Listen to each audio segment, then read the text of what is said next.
Hey guys, today we are making my famous baby back ribs. If you want the recipe with my homemade sauce, stay tuned. All right, first off, you're gonna need like 3 slabs of baby back ribs. You slice them up into about 4 ribs per quarter or whatever. And you're going to start boiling apple cider. Now these are just apple juice. Apple cider is a seasonal thing, so if you can find it, use apple cider. But bring it to a boil in a pot like this, and we're gonna go ahead and boil these ribs. I know, it sounds crazy, but we're gonna do it. How you do this recipe, it varies by everybody, but I like to boil them for about 15 minutes in this and then take them out and season them. While those are cooking, we're gonna make the sauce. Now, this is pretty much the showstopper. The key to this sauce is the buffalo wing sauce. So if you don't do anything else, grab that buffalo wing sauce and use that as a base. Also, preheat that oven to 250. We're gonna be cooking these ribs for 3 hours at 250. Let's go ahead and dump that whole bottle of buffalo wing sauce. Hopefully that's what I've been saying. I've only gotten a couple hours of sleep last night. So after that, you can start kind of adding whatever you want. I like to do brown sugar. About a half a cup or a cup, whichever. Then we are gonna put some just barbecue sauce in general in it. Doesn't need to be any specific kind. I'm just gonna use Sweet Baby Ray's. You can use the whole bottle or half the bottle, whichever. I'm gonna use the whole bottle because I'm feeding over 20 people. Then we're gonna add some soy sauce in. It gives it that salt. I don't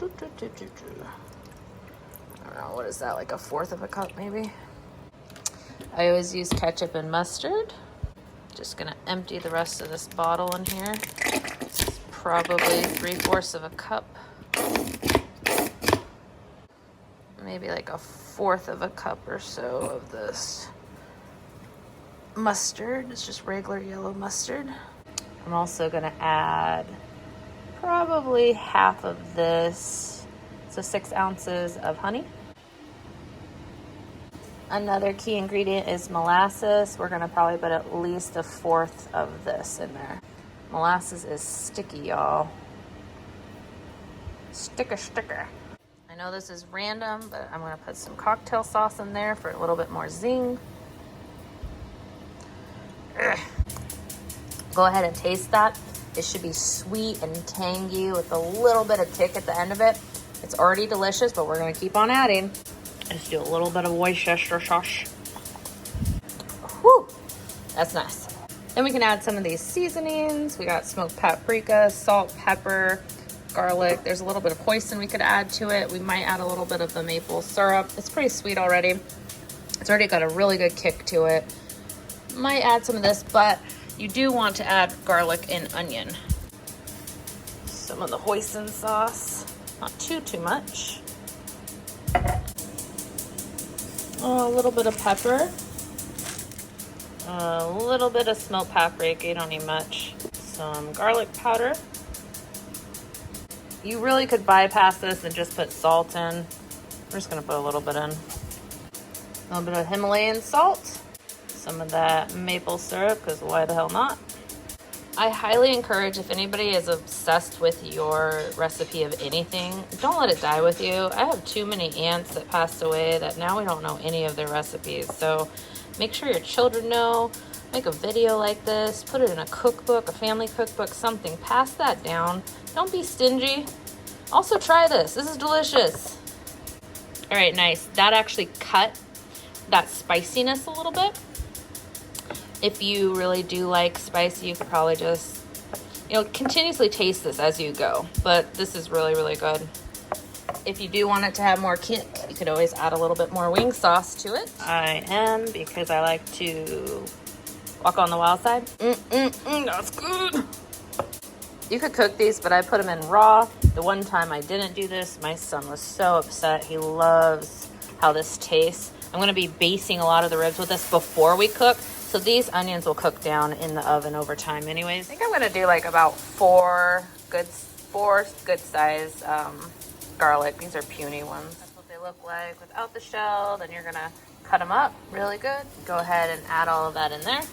Stir until combined. Oh my gosh, I love this recipe so much. It's my favorite. I do 2 things well, ribs and cupcakes. Everything else is I will say I always forget like how long I'm supposed to put these in. I think it's been about 15 minutes or so. I'm gonna pull them out. I'm going to season them and put the sauce on them and then wrap each individual one in foil. They're gonna look really gross. Go ahead and get yourself one of these doodads. You can put a little salt and pepper on if you want, or you can just put the sauce on. Also a little bit of Himalayan salt on there.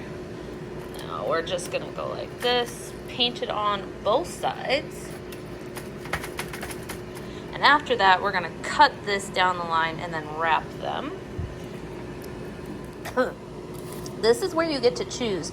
You can either bake this or you could put it on a barbecue. A lot of people like to smoke ribs, really low heat for a long time, have them fall off the bone. But we're just gonna bake today because my husband's using the Traeger to smoke a brisket. Feel free to reuse foil. These are from cookies I made the other day. I actually fit everything on 1 cookie sheet. I'm trying to avoid 2 cookie sheets because I don't know how if they're gonna cook evenly in the oven if I put 2 on. So we're gonna put this in at 3 hours at 250. I'm gonna cook up this other slab too. It's 25 bucks for 3 racks at Costco. I put more apple juice in here. It was this one. It's the closest thing to apple cider. You can do this with a knife, but a pair of sharp kitchen scissors are the easiest.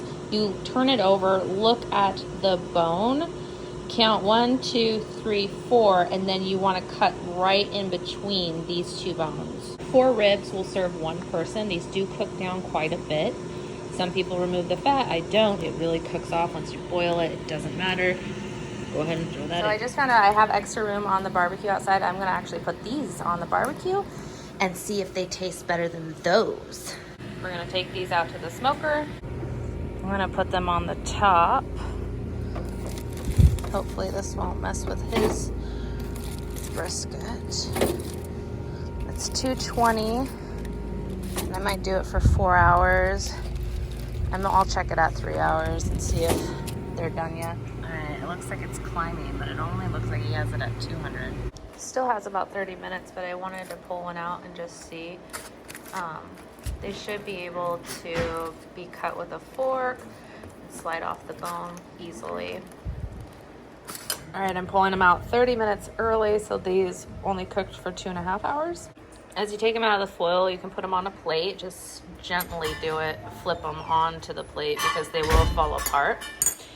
And then after all, we'll wash this off, put them back on here, and then cover them in barbecue sauce and put it on broil, and that'll make the barbecue sauce super sticky and yummy. All right, on one side, paint them all, put it in broil for about a couple minutes, flip them back over, stop Neil, and then put more sauce on it and broil it again for a couple minutes to make it nice and sticky. High broil, couple minutes. Keep an eye on them. It's been a couple minutes. Now we're gonna take them out, flip them over, and do it again.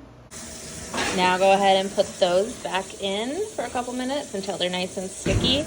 You could do it twice if you want them like super sticky. All right, those are all bubbling, and you can take them out now and do it again. So that's what they look like. I don't have the best lighting in here, but we're gonna put more on. One more time.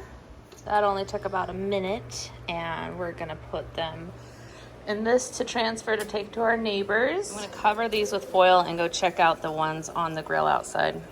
All right, these are the ribs from outside. They smell smoky, but the heat wasn't as high. It was like at 195 for a long time, and then he said he boosted up, but I don't know if they're cooked all the way. We'll see. Just as I suspected, they're not like super fall off the bone easy, you know, with the fork. They're pretty tough, so I might throw these back into the oven for at least 30 minutes to an hour. Now they're not bad, they're juicy, but they just don't fall off the bone like I like them to. So I'm gonna go ahead and put them in for at least 30 minutes to an hour. I'll check them at 30 minutes, we'll see what happens. Yep, so I did 40 more minutes and now they're a lot more tender. And I can just repeat the process that I did with those ones.